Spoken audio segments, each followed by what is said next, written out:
بات تو یہ ہے کہ مولانا ارشد عاجز صاحب کے صاحبزادے ماشاءاللہ بڑے اچھے انداز میں بات کر رہے تھے. اللہ تعالیٰ ان کو مزید توفیق دے. لیکن یہ ہمارا بھائی ہے، اگر کوئی آدمی کوئی غلط بات ہو تو آدمی کی فوری اصلاح کرنی چاہیے. اس میں 3 اشعار جو ہیں وہ میرا بھائی وہ شرکیہ ہیں، اس لیے کہ کیوں ابھی آپ ابتدا میں کوشش کرنی چاہیے. کیوں مساجد ہوتی ہے وَأَنَّ الْمَسَاجِدَ لِلَّهِ فَلَا تَدْعُوا مَعَ اللَّهِ أَحَدًا. مساجد میں کوئی اس طرح کی بات نہیں ہونی چاہیے. نوجوان ہیں ابھی، اللہ تعالیٰ ان کو مزید توفیق دے اور ہمت دے. بس یہ جو اشعار ہیں کہ نبی علیہ السلام کون و مکان کا موجب ہیں، یا اس طرح کے اشعار جو ہیں وہ اصل میں جو روایت ہے یہ یہودیوں کی روایت ہے. لولاک لما خلقت الافلاک والارضین. اور یہ جو عربی گرامر کے مطابق یہ کلمات بھی غلط ہیں اور یہ بالکل موضوع روایت ہے. ایک ہوتی ہے نا ضعیف، یہ موضوع روایت ہے کہ اگر آپ نہ ہوتے تو کون و مکان نہ ہوتا. اس طرح کے جو عام لوگ ہیں ٹی وی پہ یا اخباروں پہ یہ چیزیں نشر ہو جاتی ہیں، تو جو خاص کر موحدین نوجوان ہیں اللہ تعالیٰ ان کو توحید پہ ثابت رکھے اور آپ کو میرا بھائی مزید توفیق دے. اور آپ نے محسوس نہیں کرنا اس بات کو.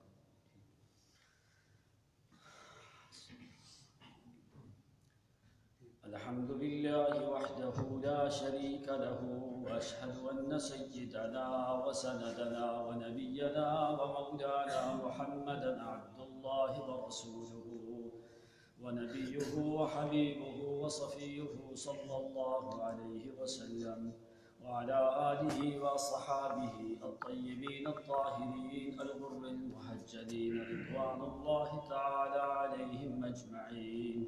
أما بعد فقد قال الله تبارك وتعالى في تنزيله محكم: أعوذ بالله السميع العليم من الشيطان الرجيم. بسم الله الرحمن الرحيم. ألم نشرح لك صدرك ووضعنا عنك وزرك الذي أنقض ظهرك ورفعنا لك ذكرك فإن مع العسر يسرا إن مع العسر يسرا فإذا فرغت فانصب وإلى ربك فارغب. صدق الله العظيم. وقال النبي المصطفى صلى الله تعالى عليه وسلم: والذي نفسي بيده لا يؤمن أحدكم حتى أكون أحب إليه من والده وولده والناس أجمعين. سبحانك لا علم لنا إلا ما علمتنا إنك أنت العليم الحكيم. سبحان ربك رب العزة عما يصفون وسلام على المرسلين والحمد لله رب العالمين. عزت مآب علماء کرام، واجب الاحترام سامعین عظام، آپ کی خدمت میں چھوٹی سی سورہ مبارکہ تلاوت کی ہے. بارگاہ بے مثل میں التجا اور دعا ہے کہ اللہ تعالیٰ صحیح کتاب اللہ اور سنت رسول صلی اللہ علیہ وسلم کے مطابق کہہ سکنے کی توفیق عنایت فرمائے. تمام تر حاضرین ناظرین کو صحیح معنوں میں کتاب اللہ اور سنت رسول صلی اللہ علیہ وسلم کی سمجھ عطا فرمائے. ربیع الاول کا مہینہ جو ہے، 12 مہینے اللہ کریم نے پیدا کیے جس وقت زمین و آسمان کی تخلیق کی. ان عدت الشہور عند اللہ 12 شہرا فی کتاب اللہ یوم خلق السماوات والارض منها 4 حرم. 12 مہینوں میں 4 مہینے حرمت والے: ذی الحجہ کا مہینہ، محرم کا مہینہ، رجب کا مہینہ اور ذی القعدہ. ذی القعدہ، ذی الحجہ، محرم اور رجب. کسی کے زندہ رہنے یا کسی کے جانے کی وجہ سے آ کے اللہ کریم نے کسی مہینے کو عزت اور حرمت نہیں دی. اللہ کریم نے بلند کیا ہے جس شخص کو، جس قوم کو، تو کتاب اللہ کی وجہ سے آ کے.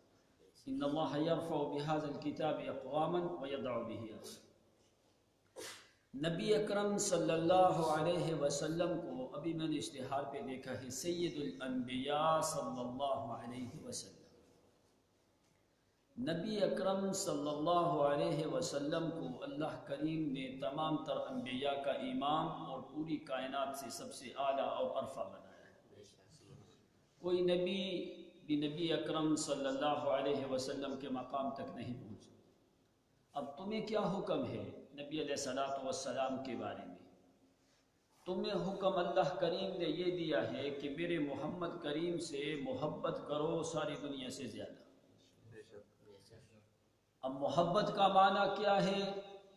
قل ان کنتم تحبون اللہ فاتبعونی۔ محبت کا مطلب یہ ہے کہ جس کام کو پیغمبر نے کیا اس کا کرنا محبت ہے، جس کو نہیں کیا اس کا نہ کرنا محبت ہے۔ تو جو کام پیغمبر نے کیا وہ کرنا محبت، جو نہیں کیا وہ نہ کرنا محبت ہے۔ اللہ کریم نے اپنے پیغمبر سے محبت کی ہے، اس امت کو حکم دیا کہ میرے پیغمبر سے محبت کرو، کتنی؟ ساری دنیا سے زیادہ محبت کرو۔ محبت کا معنی کیا ہے کہ پیغمبر کی اطاعت کرو۔ کیوں؟ اس لیے کہ نبی اکرم صلی اللہ علیہ وسلم کا مقام جو ہے ساری دنیا سے زیادہ ہے۔ یہ جو سورت تلاوت کی ہے اس میں اللہ کریم نے 3 نعمتوں کا ذکر کیا ہے جو خاص دی ہیں محمد الرسول اللہ صلی اللہ علیہ وسلم۔ تھوڑا سا وقت ہے، بس یہ 3 باتوں کو سمجھ لیں کہ اللہ کریم نے 3 نعمتیں دی ہیں نبی اکرم صلی اللہ علیہ وسلم کو۔ پہلی نعمت کون سی ہے؟ أَلَمْ نَشْرَحْ لَكَ صَدْرَكَ وَوَضَعْنَا عَنْكَ وِزْرَكَ الَّذِي أَنْقَضَ ظَهْرَكَ وَرَفَعْنَا لَكَ ذِكْرَكَ أَلَمْ نشرح، حمزہ استفہام کے لیے ہے نشرح، جمع متکلم کا صیغہ ہے، اللہ کریم اپنی طرف نسبت کرتے ہیں۔ جس وقت تعظیم کا ذکر کرنا ہوتا ہے اللہ کریم جمع کا صیغہ ذکر کرتے ہیں، جس وقت عبادت کا معاملہ آتا ہے تو اللہ کریم اپنے لیے مفرد کا صیغہ ذکر کرتے ہیں۔ نشرح لک صدرک، میرا پیغمبر کیا ہم نے آپ کا سینہ کشادہ نہیں کیا؟ مکے والے تکلیف دے تو میرا پیغمبر ہم نے تمہارا سینہ کشادہ کیا ہے۔ طائف والے اگر تنگ کریں تو ہم نے تمہارا سینہ کشادہ کیا ہے۔ اگر ساری دنیا تمہاری مخالف ہو تو ہم نے صبر تمہارے سینے میں رکھا ہے میرا پیغمبر، حلم کو تمہارے سینے میں رکھا ہے، بردباری کو تمہارے سینے میں رکھا ہے، رافت اور رحمت کو میرے نبی ہم نے تمہارے سینے میں رکھا ہے۔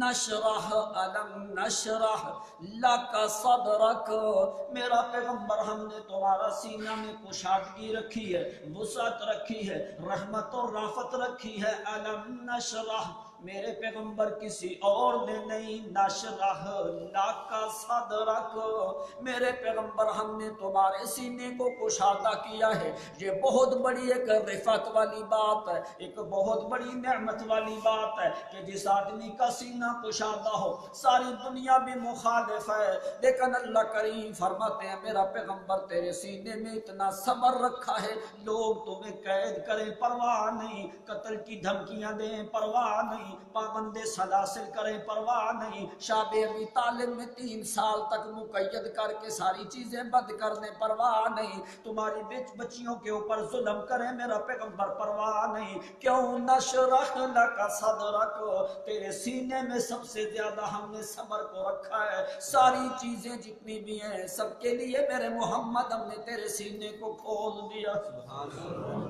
فرمایا میرا پیغمبر تم نے یہ مانگا کوئی نہیں، مانگا کوئی نہیں، بغیر مانگنے کے ہم نے تیرا سینہ کشادہ کیا ہے۔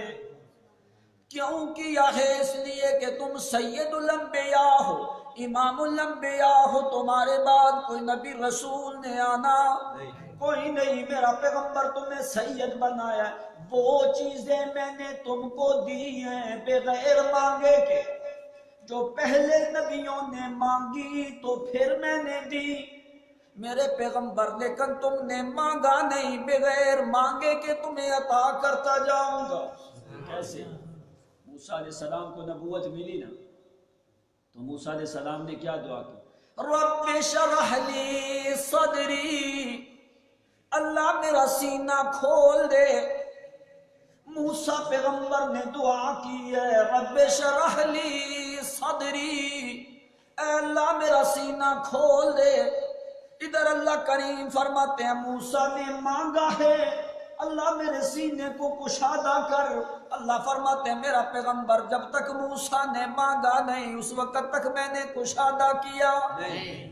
موسیٰ نے مانگا ہے تو پھر میں نے سینہ موسیٰ پیغمبر کا کشادہ کیا ہے۔ حالانکہ کلیم اللہ میرا پیغمبر ہے، راز نیاز کی باتیں میں موسیٰ پیغمبر کو طور پہاڑ پہ بلا کے کیا کرتا تھا، اس پہاڑ کی میں نے قسمیں اٹھائی ہیں۔ طور سینا تمرت بالدہن طور سینین وما کنت بجانب الطور اذ نادینا، میرا پیغمبر آپ اس طور کی جانب میں نہیں تھے جس وقت ہم نے موسیٰ علیہ السلام کو آوازیں دی۔ فرمایا موسیٰ پیغمبر کا سینہ کشادہ میں نے اس وقت کیا ہے جس وقت تک موسیٰ دعا کرتے رہے۔ موسیٰ پیغمبر نے جب تک مانگا نہیں اس وقت تک میں نے موسیٰ کا سینہ کشادہ کیا۔ موسیٰ علیہ السلام فرماتے ہیں رب شرح لی صدری، اے اللہ میں موسیٰ کا سینہ کھول دے، اس لیے کہ مجھے تم نے امام اور نبی رسول بنایا ہے، وہ جس کی طرف میں نے جانا ہے وہ بڑا ظالم اور جابر ہے، اس لیے اللہ میرے سینے کے اندر ساری صلاحیتوں کو جمع کر دے تاکہ میں فرعونیوں کی باتوں کو برداشت کر سکوں۔ فرمایا اس وقت تک موسیٰ کا سینہ نہیں کشادہ کیا جس وقت تک موسیٰ نے مانگا نہیں۔ تو میرا محمد تو نے مانگا کوئی نہیں، الم نشرح لک صدرک، بغیر مانگے کہ میرا پیغمبر میں نے تیرا سینہ کشادہ کر دیا ہے۔ الذی انقض ظہرک ورفعنا لک ذکرک، میرے پیغمبر الم نشرح لک صدرک ووضعنا عنک وزرک، تیرے وزر کو ہم نے خود ہلکا کیا ہے، تمہاری تکلیف کو تمہارے بوجھ کو ہم نے خود ہلکا کیا ہے۔ ادھر موسیٰ نے مانگا ہے تو پھر ہلکا کیا ہے، ادھر میرا محمد تو نے مانگا کوئی نہیں، ووضعنا عنک وزرک، میرے پیغمبر تمہارے بوجھ کو ہم نے خود ہلکا کر دیا ہے۔ کیسے ہلکا کیا ہے؟ ووضعنا عنک وزرک الذی انقض ظہرک، اتنا بوجھ تھا جس نے تمہاری کمر کو ٹیڑھا کر دیا، تمہاری کمر کو توڑ کے رکھ دیا، تمہاری کمر کے اوپر اتنا بوجھ آیا میرے پیغمبر، ووضعنا، وہ سارا بوجھ میں خدا نے ہلکا کر دیا۔ سبحان اللہ۔ فرمایا جو تمہارے اوپر بوجھ تھا میرے پیغمبر وہ میں نے کیا کیا؟ ہلکا کیا۔ موسیٰ علیہ السلام نے کیا؟ ادھر اللہ کریم نے فرمایا وزرک ظہرک، ادھر موسیٰ علیہ السلام نے کیا مانگا؟ رب شرح لی صدری ویسر لی امری، اللہ میرے کام کو آسان کر۔ ادھر موسیٰ نے مانگا ہے کام کی آسانی، ادھر اللہ کریم فرماتے ہیں میرا پیغمبر ووضعنا عنک وزرک، تیرے کام کو ہم نے آسان کیا ہے۔ ادھر موسیٰ کا کام اس وقت تک آسان نہیں کیا جب تک موسیٰ پیغمبر نے مانگا نہیں، تو تم نے میرا محمد مانگا کوئی نہیں، بغیر مانگے کہ ہم نے تیرے کام کو آسان کر دیا ہے۔ رب شرح لی صدری ویسر لی امری احلل عقدۃ من لسانی یفقہوا قولی واجعل لی وزیرا من اہلی ہارون اخی اشدد بہ ازری، اے اللہ میری کمر ٹیڑھی ہے، میری کمر کے اوپر بوجھ ہے، ذرا مضبوط کر اللہ میری کمر کو۔ موسیٰ علیہ السلام نے فرمایا اشدد بہی ازری، یا اللہ میری کمر پہ بوجھ ہے، میری کمر بڑی وزنی ہے، اس کو کیا کر یا اللہ، اس کو تائید کر، اس کو قوت دے، طاقت دے۔ کیسے؟ ہارون اخی، میرے بھائی ہارون کو بھی میرے ساتھ ملا کے بیچ۔ فرمایا اس وقت تک کیوں ہارون دے جانا؟ وزیر، ہارون کو میرا وزیر بنا۔ فرمایا میرا پیغمبر موسیٰ نے وزیر مانگا، اس نے مانگا تو میں نے دیا ہے، جب تک مانگا نہیں اس وقت تک میں نے دیا۔ موسیٰ کی کمر سے بوجھ ہٹانے کے لیے میں نے وزیر موسیٰ پیغمبر نے مانگا ہے ہارون، میں نے ہارون اس وقت تک وزیر نہیں بنایا موسیٰ کا جس وقت تک موسیٰ علیہ السلام نے مجھ سے مانگا نہیں ہے۔ تو میرا پیغمبر تم نے مانگا کوئی نہیں، تیرا بوجھ بھی ہم نے خود ہٹایا ہے، تیرا سینہ بھی ہم نے خود کھول دیا ہے، تیری کمر کو بھی مضبوط ہم نے کیا ہے میرا پیغمبر۔ تو نے مانگا کوئی نہیں، بغیر مانگے کہ ہم نے تمہیں صدیق وزیر عطا کر دیا ہے۔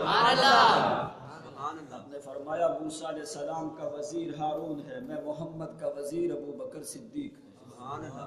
فرمایا موسیٰ علیہ السلام مانگتے رہے، پھر ہم نے دیا ساری چیزیں، تو میرا محمد آپ نے مانگا بھی نہیں ہے، بغیر مانگے کہ ہم نے وہ ساری چیزیں تمہارے وجود میں جمع کی ہیں جو ساری انبیاء کو دی۔ یہ ساری صفات جو ہیں میرے پیغمبر ہم آپ نے جمع کی ہیں، کیوں؟ اس لیے کہ آپ کو سید الانبیاء ہم نے بنانا تھا۔ وَرَفَعْنَا لَكَ ذِكْرَكَ، رفعت رفعنا لَكَ ذِكْرَكَ، میرے پیغمبر ہم نے تیرے ذکر کو بلند کیا ہے۔ کہاں کہاں بلند کیا ہے؟ جہاں پہ میرا پیغمبر میرا نام ہوگا وہاں پہ میرے محمد کا نام بھی لا الہ الا اللہ محمد الرسول اللہ۔ فرمایا ورفعنا لک ذکرک، میرے پیغمبر تیرے ذکر کو بلند کیا ہے، تیرے مقام کو بلند کیا ہے، تیری نبوت اور رسالت میں تم کو امام بنایا ہے میرے پیغمبر، تیری ایک ایک صفت میں سب سے اعلیٰ چیزیں تم کو عطا کی ہے میرے پیغمبر۔ ورفعنا لک ذکرک، تیرے ذکر کو اتنا بلند کیا ہے، اتنا بلند کیا ہے، نہ تو کوئی شبیہ ملتی ہے نہ کوئی مثال ملتی ہے دنیا میں۔ کسی آدمی کی کوئی آدمی مثال دے سکتا ہے نا، لیکن محمد الرسول اللہ صلی اللہ علیہ وسلم کی مثال بھی دنیا میں نہیں ہے۔ کہاں تک بلند کیا؟ تو میرے نبی فَإِنَّ مَعَ الْعُسْرِ يُسْرًا إِنَّ مَعَ الْعُسْرِ يُسْرًا، اگر تنگی تکلیف آئے گی تو میرا پیغمبر تنگی ایک آئے گی اس کے بدلے میں آسانیاں میں دو عطا کروں۔ حضرت عائشہ صدیقہ فرماتی اذا اشتدت بك البلوى ففكر في ألم نشرح فعسر بين يسرين اذا فكرته فافرح۔ عسر دونوں جگہ پہ معرفہ آیا ہے، یسر دونوں جگہ پہ نکرہ آیا ہے۔ یسر دو ہوتے ہیں، آسانی تنگی ایک آتی ہے اس کے بدلے میں یسر آسانیاں اللہ تعالیٰ دو دیتا ہے۔ فرمایا میرے نبی اگر ابتدا میں تکلیفیں آئیں گی بھی تو فرمایا ہم نے تمہارا سینہ اتنا کشادہ کر دیا ہے کہ میرے نبی آپ کو کبھی غم بھی نہیں ہوگا۔ اگر تنگیاں آئیں گی ایک ایک تنگی کے بدلے میرا پیغمبر میں دنیا میں دو دو آسانیاں عطا کرتا جاؤں۔ موسیٰ علیہ السلام مانگتے رہے پھر اللہ نے دیا، لیکن نبی اکرم صلی اللہ علیہ وسلم کو بغیر مانگے بہت کچھ عطا کر دیا۔ اب تمہیں کیا حکم ہے؟ اللہ فرماتے میں نے محمد سے محبت کی ہے کہ بغیر مانگے کے میں نے پیغمبر کو نعمتیں عطا کر دی۔ اب تمہیں کیا حکم ہے کہ میرے محمد سے ساری دنیا سے بڑھ کے محبت کرو۔ اب مین محبت کا معنی کیا ہے کہ جس کام کو پیغمبر نے کیا اس کا کرنا محبت ہے، جس کو نہیں کیا اس کا نہ کرنا محبت ہے۔ یہ میلاد کا جشن نکالا اس نبی علیہ السلام؟ صحابہ نے نکالا ہے؟ تو کیا یہ محبت ہے یا عداوت ہے؟ دعویٰ محبت کا ہے لیکن حقیقت میں یہ اہانت ہے، توہین ہے اور عداوت ہے نبی علیہ السلام کے دین سے۔ اب کیا صحابہ سے بڑھ کے کوئی دنیا میں ہے جو پیغمبر سے محبت کرے؟ نہیں۔ جس چیز کو محمد کا ہاتھ لگا ہے صحابہ کرام نے اس کو بھی ہلایا نہیں۔ حضرت عباس کا مکان ابھی مسجد نبوی کا جو 2 نمبر دروازہ ہے، شاید جو آدمی گئے ہیں انہوں نے دیکھا ہو، اس کا نام ہے باب الصدیق۔ باب صدیق سے اندر داخل ہو کے 5واں پلر ہے، 5ویں پلر کے پیچھے مکان تھا نبی علیہ السلام کے چچا حضرت عباس رضی اللہ تعالیٰ عنہ۔ وہ جگہ جو ہے جہاں تک حد تھی مسجد نبوی کی، حضرت عمر ابن خطاب جمعہ کے دن نیا جوڑا پہن کے جمعے کا خطبہ دینے کے لیے آ رہے تھے، اور یہ راستہ تھا حضرت امیر المومنین عمر ابن خطاب رضی اللہ تعالیٰ عنہ۔ اصل جو بات سمجھانی کیا ہے کہ صحابہ سے بڑھ کے کوئی دنیا میں انسان نہیں آیا جس کو محمد سے محبت ہے۔ تو اگر ان سے بڑھ کے کسی کو محبت نہیں، اگر یہ جشن کرنا محبت ہوتی تو سب سے پہلے ابو بکر صدیق ضرور جلوس نکالتے یا عمر ابن خطاب یہ کام کرتے۔ تو حضرت عمر رضی اللہ تعالیٰ عنہ یوم الجمعہ لبس ثیابا ومر على جنب مکان عباس رضی اللہ عنہ، حضرت عمر ابن خطاب جوڑا پہن کے جمعے کی نماز پڑھانے کے لیے آ رہے تھے۔ حتی حاذا عند بیت عباس رضی اللہ عنہ، حضرت عمر ابن خطاب یوں مساوی پہنچ گئے حضرت عباس کے مکان پہ۔ حضرت عباس رضی اللہ تعالیٰ عنہ نے اپنی چھت کے اوپر فذبح فرخان، حضرت عباس نے 2 مرغی کے چوزے چھت کے اوپر ذبح کیے ہیں۔ حتی ذبح فرخان وغسلہ بماء، حضرت عباس مرغی کو ذبح کر کے اس کا جو خون ہے اس کے اوپر یوں پانی بہایا ہے، پانی بہا کے تاکہ وہ خون جو ہے نیزاب اور پنانے سے نیچے زمین پہ گر جائے۔ حضرت عمر ابن خطاب یوں گزر رہے ہیں، صب الماء بدم،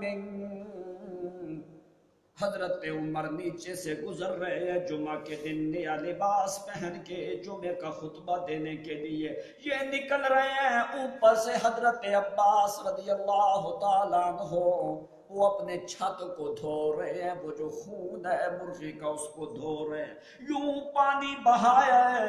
تو حضرت عمر یوں گزر رہے ہیں، حضرت عباس نے دیکھا نہیں، نہ حضرت عمر نے اوپر دیکھا ہے، نہ حضرت عباس نے نیچے دیکھا ہے۔ صحابہ کا مقام زیادہ ہے یا ولی کا مقام زیادہ ہوتا ہے؟ ساری دنیا کے ولی مل جائیں، صحابہ کی پاؤں کی خاک کا بھی مقابلہ ہو سکتا ہے؟ حضرت عباس نبی علیہ السلام کے چچا ہیں نا، حضرت عمر سے بڑھ کے کسی کا مقام ہو سکتا ہے؟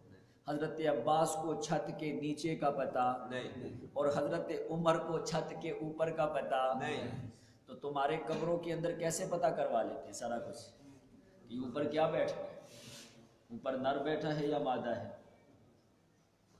جب آدمی قرآن سے دور ہو جائے پھر اس طرح کی لغویات لوگوں کے سامنے بیان کی جاتی ہے۔ صحابہ کو پتہ نہیں چلا تو آج کے پیروں فقیروں کو تو بڑی تو مردوں کو پتہ چل جاتا ہے۔ جو مر گیا وہ کسی کام کا نہ سنتا نہ جانتا نہ دیکھتا نہ پہچانتا، نہ اس کو پتہ چلتا ہے نر ہے یا مادہ ہے۔ جس وقت وہ خون کے چھینٹے پڑے نا حضرت عمر ابن خطاب کے لباس کے فَأَمَرَ بِقَلْعِهِ، وہ میزاب سے وہ پرنالے سے یوں خون والا پانی نکل کے نیچے یوں گر رہا ہے۔ حضرت عمر ابن خطاب کے یوں کپڑوں کے اوپر چھینٹے پڑے ہیں۔ فَأَمَرَ بِقَلْعِهِ، حضرت عمر ابن خطاب نے حکم دیا ہے کہ اس میزاب کو پرنالے کو اتار دو یہاں سے۔ یہ حکم دے کہ فرجع عمر بن الخطاب الى بیتہ ثم لبس ثیابا غیر ثیابہ، حضرت عمر یوں واپس چلے گئے، گھر میں جا کے اپنے لباس کو بدل کے دوسرے کپڑے پہن کے حکم دیا ہے کہ اس میزاب کو پرنالے کو اتار دو۔ جس وقت لوگوں نے فوری وہ میزاب کو اتارا ہے، حضرت عمر ابن خطاب لباس پہن کے دوبارہ مسجد میں آ کے خطبہ دیا، جمعہ کی نماز پڑھی ہے، تو حضرت عباس رضی اللہ تعالیٰ عنہ حضرت عمر ابن خطاب کے پاس آئے، فرمایا یا امیر المومنین هل انت تعلم، او امیر المومنین عمر، کیا تمہیں پتا ہے تو نے کیوں حکم دیا ہے اس میزاب کو اتارنے کا؟ فرمایا لا انا ما عارف، مجھے پتا کوئی نہیں۔ حضرت عباس فرماتے ہیں وضعہ رسول اللہ صلی اللہ علیہ وسلم، او امیر المومنین عمر، کیا تمہیں معلوم نہیں ہے یہ پرنالہ، یہ میزاب جو ہے کسی عام بندے نے نہیں لگایا، یہ محمد رسول اللہ نے لگایا صلی اللہ علیہ وسلم۔ فرمایا یہ میزاب نبی اکرم صلی اللہ علیہ وسلم نے اس جگہ پہ لگایا ہے، تو جو چیز محمد لگا دے، صحابہ میں اتنی ہمت کوئی نہیں کہ اس چیز کو اس مقام سے ہٹا دیں۔ فرمایا حضرت عمر ابن خطاب یوں منبر پہ بیٹھے ہیں، فوری نیچے اترے ہیں، حضرت عمر فرماتے ہیں واللہ لتصعدن علی ظہری، او محمد کریم کے چچا عباس، مجھے اللہ کریم کی قسم ہے مجھے پتا کوئی نہیں تھا، اگر مجھے پتا ہوتا میں عمر کی جرت کیا ہے کہ اس جگہ کو بھی ہاتھ لگا دے خراب کرنے کے لیے یا اتارنے کے لیے جہاں پہ محمد رسول اللہ نے لگایا۔ کیوں؟ اس لیے کہ ساری دنیا سے بڑھ کے ہمیں تو محبوب ہے محمد رسول اللہ کی ذات صلی اللہ علیہ وسلم۔ مجھے اللہ کی قسم و محمد کے چچا عباس واللہ لتصعدن علی ظہری، اللہ کی قسم میں امیر المومنین عمر کی کمر کے اوپر سوار ہو کے دوبارہ اس پرنالے کو اسی جگہ پہ رکھ، کسی اور چیز پہ نہیں۔ میں عمر کو بڑا غم آیا ہے، بڑی تکلیف آئی ہے کہ مجھے پتا نہیں تھا کہ یہ پرنالہ محمد نے لگایا ہے، تو کیا کر لتصعدن علی ظہری، داہو علی المکان الذی وضعہ رسول اللہ صلی اللہ علیہ وسلم۔ او چچا عباس میری کمر کے اوپر کھڑا ہو، جلدی کر۔ خود حضرت عمر وہ پرنالہ میزاب لے کے آئے ہیں، حضرت عباس کو اپنی کمر کے اوپر سوار کیا، سوار کر کے فرمایا اسی جگہ کے اوپر انہی نشانوں کے اوپر نشان ہو، انہی علامات انہی نشانوں کے اوپر پرنالہ رکھنا۔ جس وقت لگا کے اس کے بعد حضرت عمر فرماتے ہو میرا چچا عباس آدر علیک، مجھے معاف کر دینا، اس جگہ کو ہائے ہائے میں نے کیوں حکم دیا ہے اس چیز کو اتارنے کا جس کو محمد رسول اللہ نے لگایا۔ آدر علیک، او چچا مجھے معاف کرنا، اللہ کریم سے بھی میں معافی مانگوں گا، اے میرے چچا تم نے بھی مجھے معاف کر دینا ہے۔ ان صحابہ سے بڑھ کے کوئی ماں نے جنا کوئی نہیں جو محمد سے محبت کرنے والا ہے کوئی دنیا میں نہیں۔ تو یہ صحابہ جنہوں نے اس حد تک محبت کی ہے، کیا وہ لوگ جو ہیں پیغمبر اگر یہ چیز جائز ہوتی تو وہ کرتے کہ نہ کرتے؟ نبی علیہ السلام کا غلام ہے، ایک دن نبی علیہ السلام غائب ہو گئے اور رات کو نبی علیہ السلام واپس نہیں آئے، تو ثوبان رضی اللہ تعالی عنہ اس وقت نبی علیہ السلام واپس آئے تو وہ صحابی رسول ساری رات روتا، غلام ہے ساری رات روتے رہے۔ اس وقت صبح کو نبی علیہ السلام آئے، آپ نے دیکھا کہ ثوبان جو ہیں وہ بہت زیادہ رو رہے، آپ نے فرمایا ما یبکیک یا ثوبان، کس چیز نے تمہیں رلایا ہے؟ کہنے لگا اللہ کے پیغمبر ذہبت وما رجعت فی اللیل، اللہ کے پیغمبر آپ چلے گئے رات کو واپس نہیں آئے، میرا دل پریشان ہو گیا۔ میں صوبان میں اتنی ہمت اور طاقت کوئی نہیں کہ میں ایک رات محمد کو دیکھوں نہیں تو مجھے رات بھر نیند آتی سبحان اللہ. یہ چیز صرف صحابہ میں ہے، اس سے بڑھ کے کوئی دنیا میں محبت کر سکتا ہے؟ نہیں. کہتا اللہ کے پیغمبر رات بھر چلے گئے، آپ واپس نہیں آئے، واللہ ما نمت و بکیت، اللہ کی قسم میں رات بھر سویا کوئی نہیں، پوری رات میری روتے گزر گئی، اس لیے کہ میں نے رات کو دیکھا کوئی نہیں، میرا دل پریشان ہے۔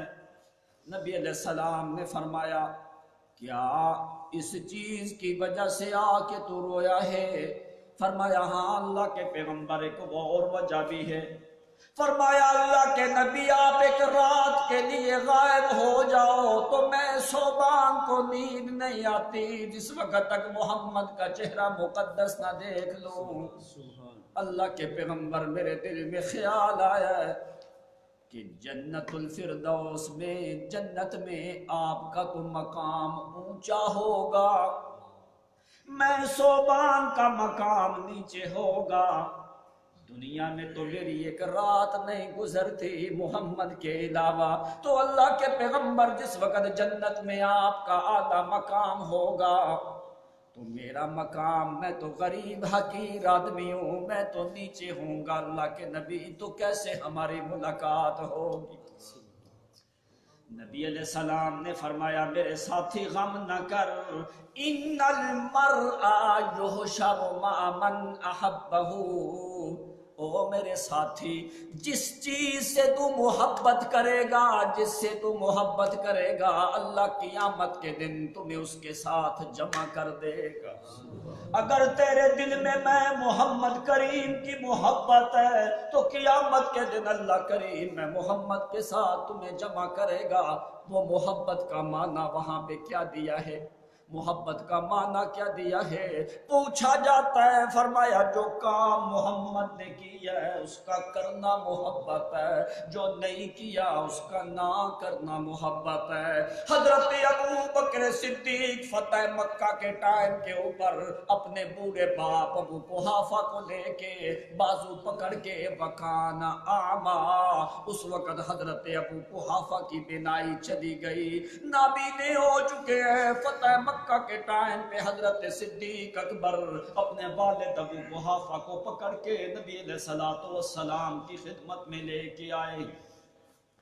نبی علیہ السلام نے فرمایا ہلا ترکت ھذا الشیخ، اے ابو بکر صدیق یہ بوڑھے شیخ کو گھر میں رہنے دیتے، میں محمد چل کے تمہارے گھر چلا جاتا۔ حضرت صدیق فرماتے اللہ کے پیغمبر نحن احق بذالک، اللہ کے پیغمبر ہمارا زیادہ حق ہے کہ ہم نبی علیہ السلام کے پاس چل کے آئیں۔ فرمایا یہ بوڑھا شیخ ہے، فرمایا اللہ کے پیغمبر میرے باپ کو کلمہ پڑھاؤ، وہ ابھی مسلمان ہونے لگے ہیں۔ نبی علیہ السلام نے کلمہ پڑھا ہے۔ یہ لوگ ہیں جن کو ماں باپ سے زیادہ محمد کی محبت ہے، محمد کریم کی خوشی کے ساتھ صحابہ کی خوشی۔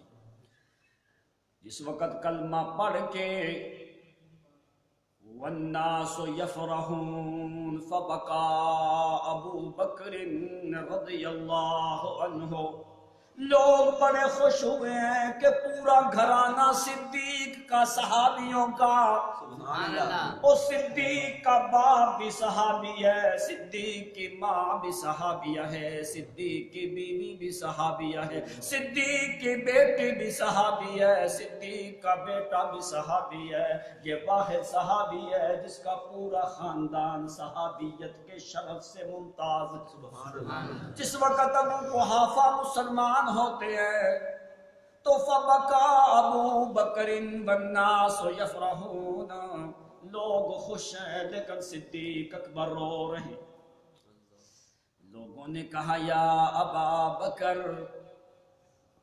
وعلیک ان تفرح وابوک نجا من النار واسلم، اے صدیق اکبر آج تو خوش ہونے کی، خوش ہونے کا دن ہے کہ تمہارے باپ جہنم سے محفوظ ہو گئے، ایمان لے آئے، جنت ان کے اوپر واجب ہو چکی ہے۔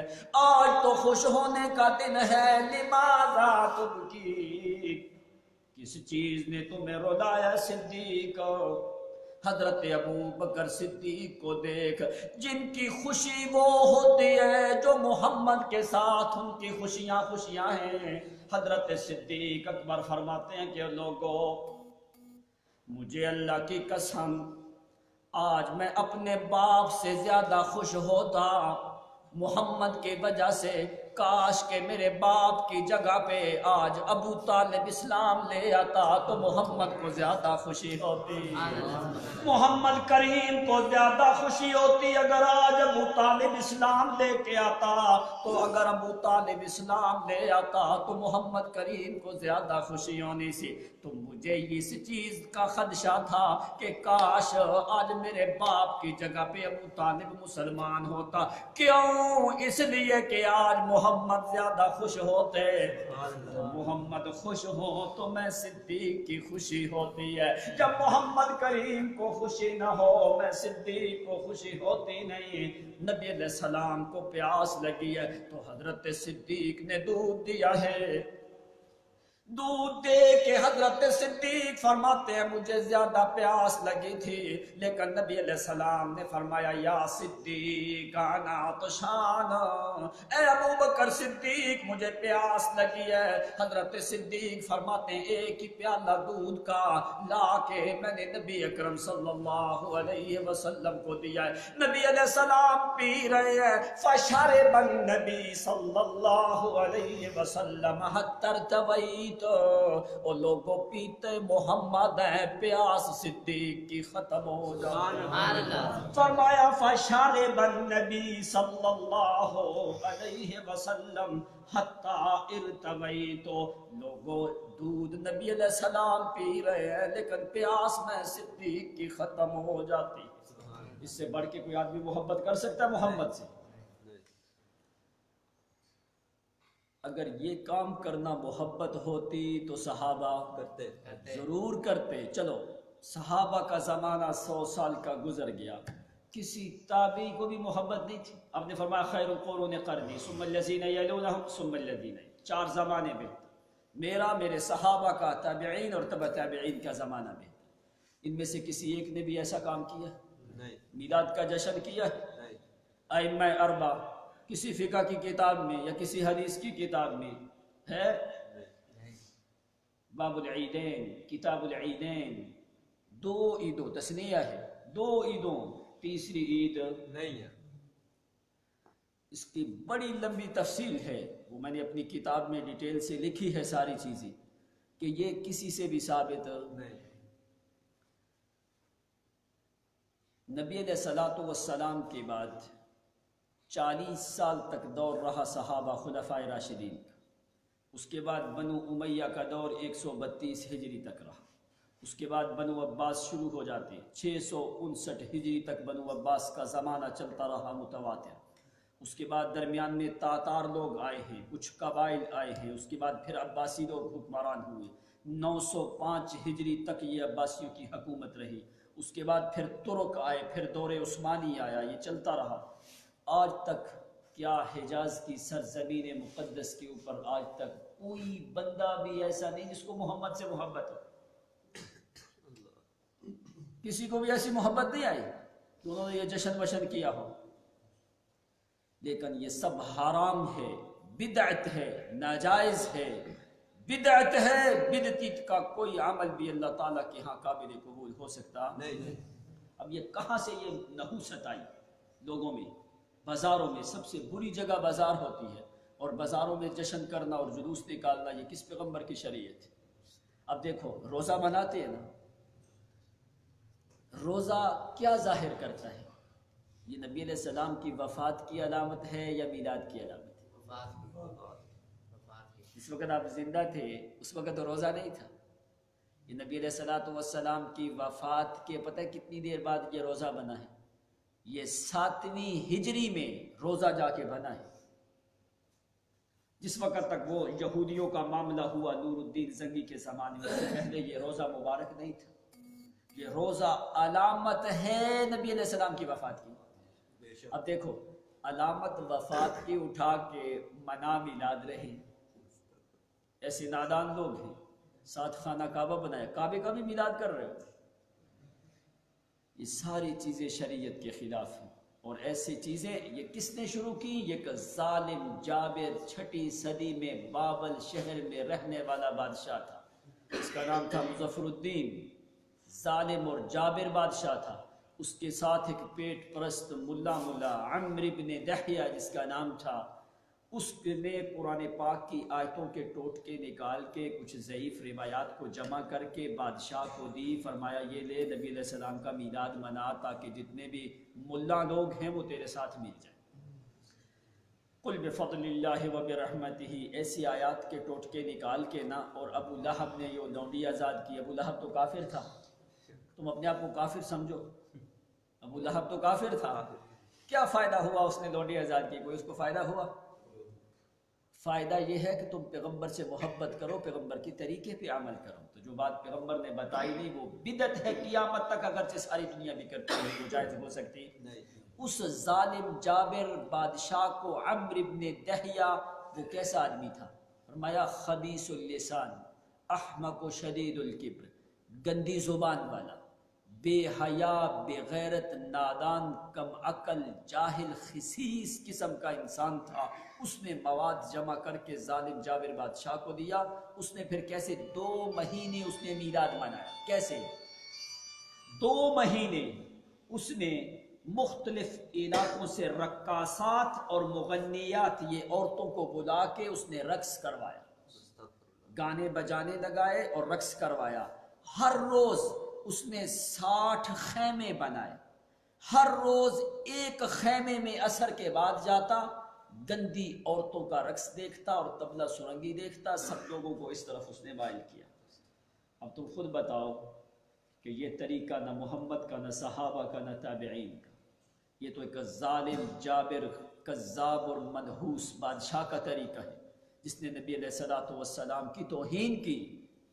اب کیا یہ پیغمبر کی سنت ہے کہ تم رقص کرواؤ؟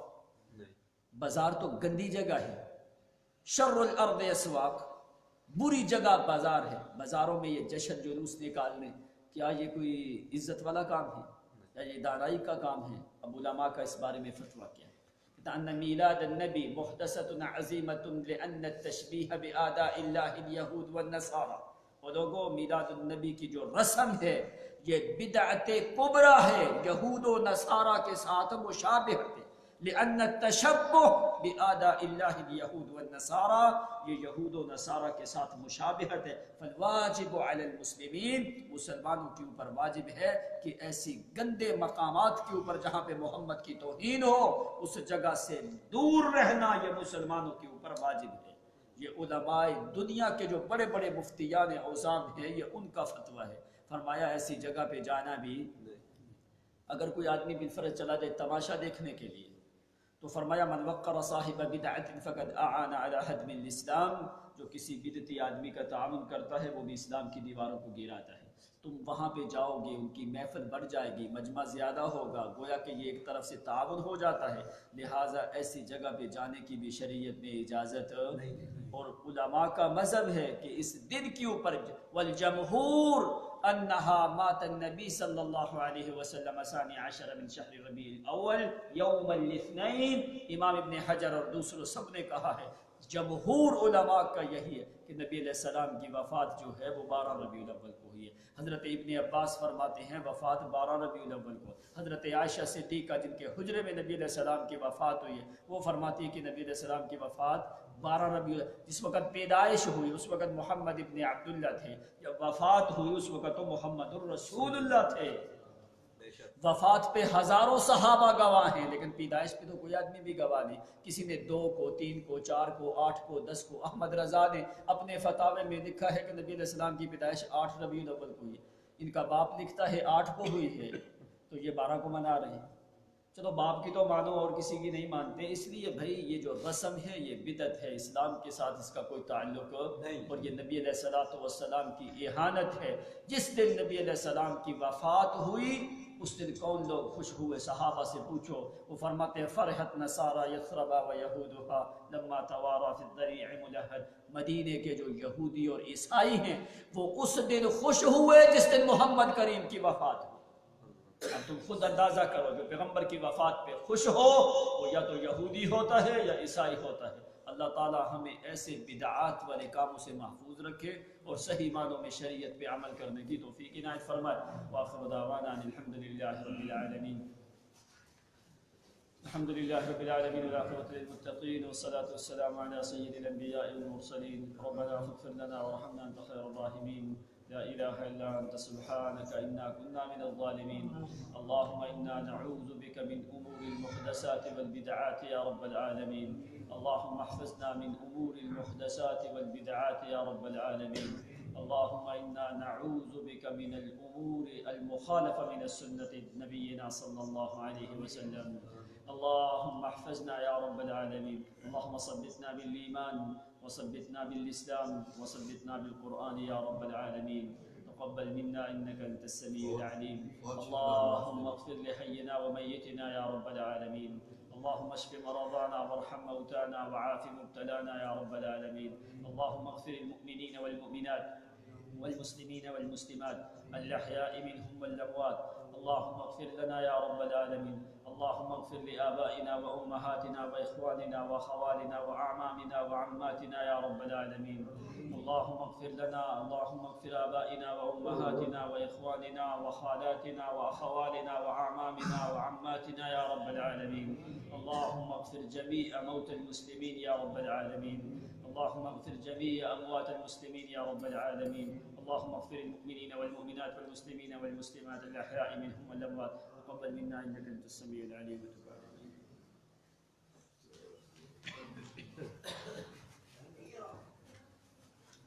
وتب علينا